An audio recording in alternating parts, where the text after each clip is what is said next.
Editor's note: the following contains Westworld Season 4 spoilers.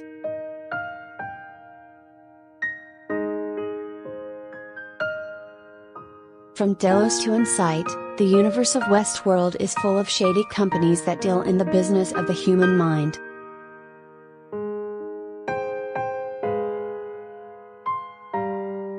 So, it's not that different from our own world.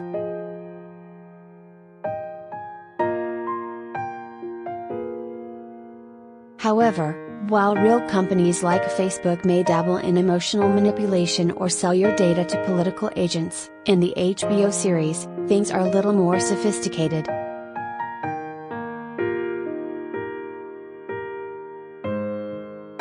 Delos had plans to copy entire human minds into AI, and Insight's Rehoboam promised a world of eternal stability through the manipulation of human lives.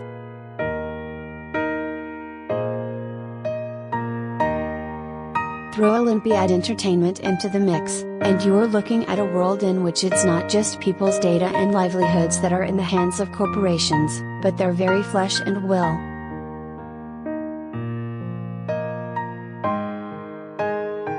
Collider video of the day: Olympiad Entertainment made its debut in the first episode of Westworld Season 4.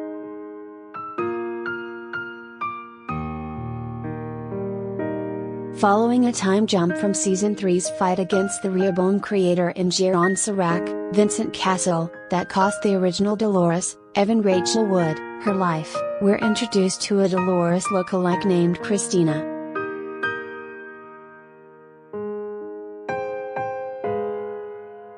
In a world free from the control of Sirac's godlike AI, Christina works as a writer for gaming studio Olympiad Entertainment, creating narratives for various NPCs.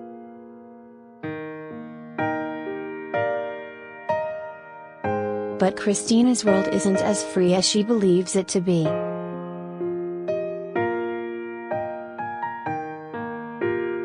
Hobos on the street warn passers-by about a tower that controls their every move, and at least one man is certain that Christina herself is responsible for the tragedies in his life.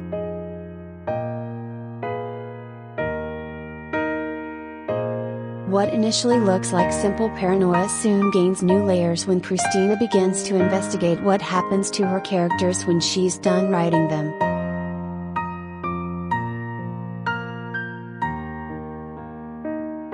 After the events of episodes 5 and 6, it has become clear that there is a lot more to Christina and Olympiad Entertainment than meets the eye.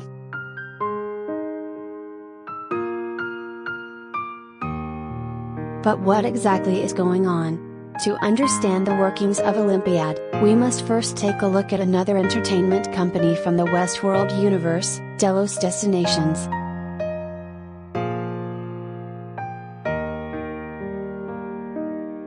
The Delos subsidiary responsible for Westworld and other host-filled theme parks was secretly collecting data straight from its customers' brains through the hats provided upon their arrival at their chosen destination.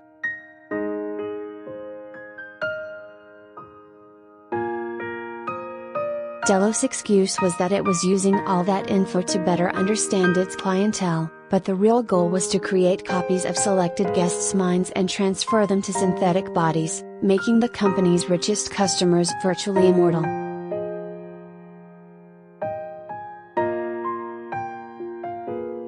This technique was first put to work in Season 2, to disastrous results. James Delos, Peter Mullen, had his own consciousness transferred to a host body only to face an eternity of being burned to death due to the prototype's lack of mental stability.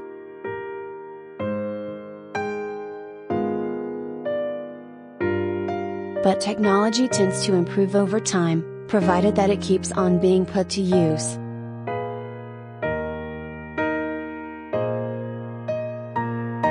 When the Charlotte Hale, Tessa Thompson, version of Dolores takes over Delos by the end of Season 3, the mind transfer technique is already perfected.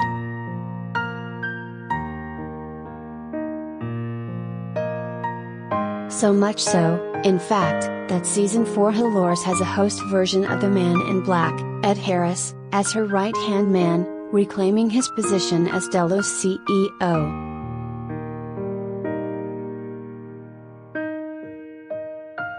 Their plan is to replace key political figures with hosts so that Delos will be granted permission to open a new, Prohibition Age-themed park, something that the company is struggling with after the Season 2's bloodbath.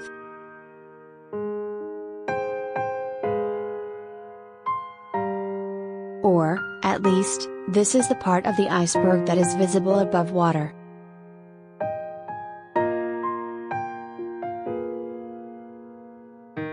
As is usually the case with Westworld, things are a lot more complicated than they seem, and involve multiple timelines.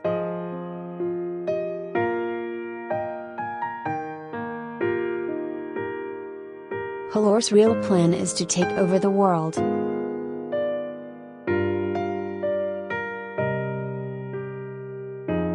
At first, Season 4 looked like it was going to be all about stopping her, but it turns out that she has already won.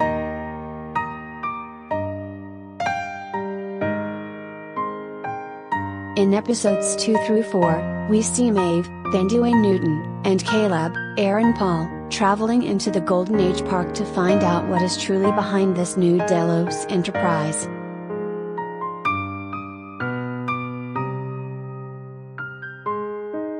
They fail to make their way out, but succeed at uncovering Hale's true intentions. The park doubles as a facade and a trial run for her mind control plan, that involves lab-altered flies that infect human hosts and secrete a black goop in their brain.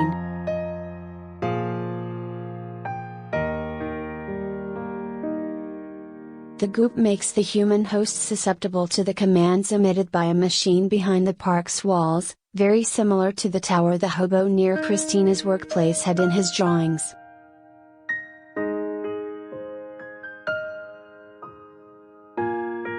In the end of episode 4, the show reveals that a larger version of the tower already exists outside the park and controls the actions of each and every human being around the world, with a few notable exceptions.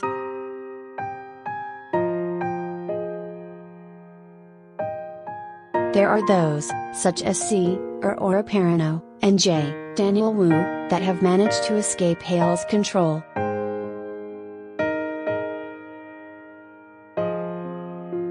They are dubbed outliers and hunted down mercilessly by the hosts, who use the human world as their private playground, much like the humans once did to them.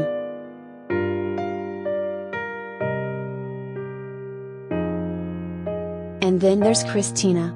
But, judging from episode 5, she's not a human, but a rare host unaware of her own nature.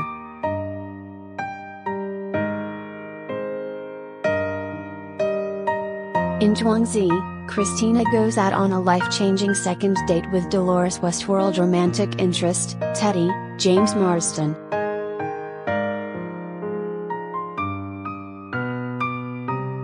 He reveals to her that the man that the stalker that accused her of ruining his life wasn't crazy at all, but 100% correct.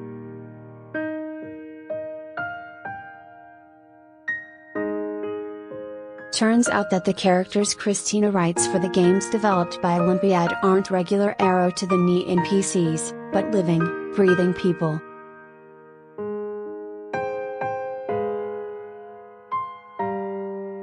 Olympiad Entertainment is no gaming company, but the place where the commands transmitted by Hale's tower originate from, at least in part.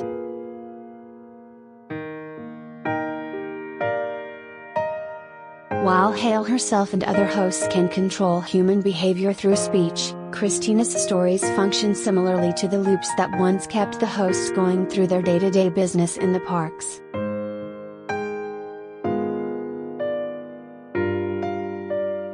Part of Christina's awakening process involves her realizing that she can alter people's fates just by thinking about it.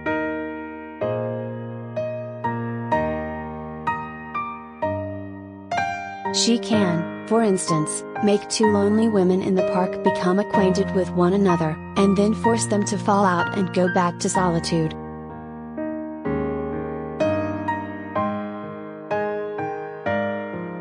She can also control her boss's decisions and level of satisfaction with her work, which suggests that Olympiad has no other actual employees. The company is just a Hale-created illusion to keep Christina oblivious to the nature of her existence, as well as humanity.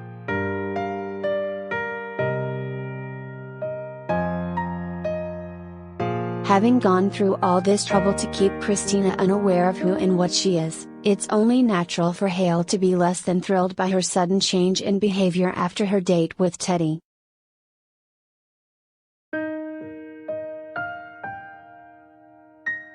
Alas, humanity's new host overlord has more pressing matters to tend to right now.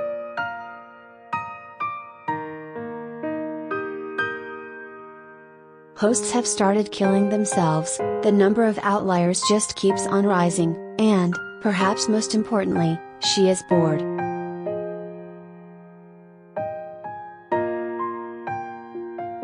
Partly to gain intel on the outliers and on what she believes to be a human-originated suicide epidemic, partly to entertain herself, she has created a torture chamber for Caleb's consciousness.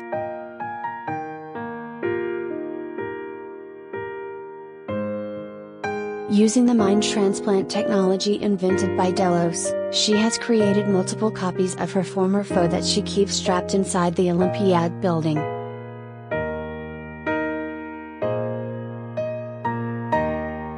These synthetic Calebs are allowed to escape their holding cells only to die horribly or be subsequently captured and questioned by Hale in fidelity tests.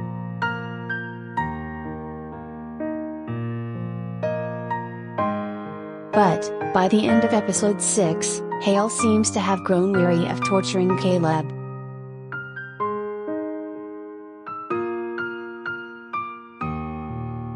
Her tests just weren't yielding the desired results, and so she ordered his chambers to be incinerated, alongside all of his multiple bodies.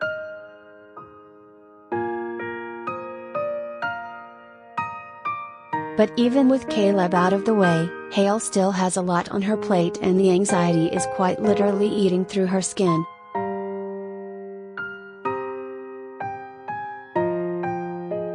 Will she find the time to deal with Christina? Or is Olympiad entertainment ripe for power shift? Westworld airs on Sundays on HBO.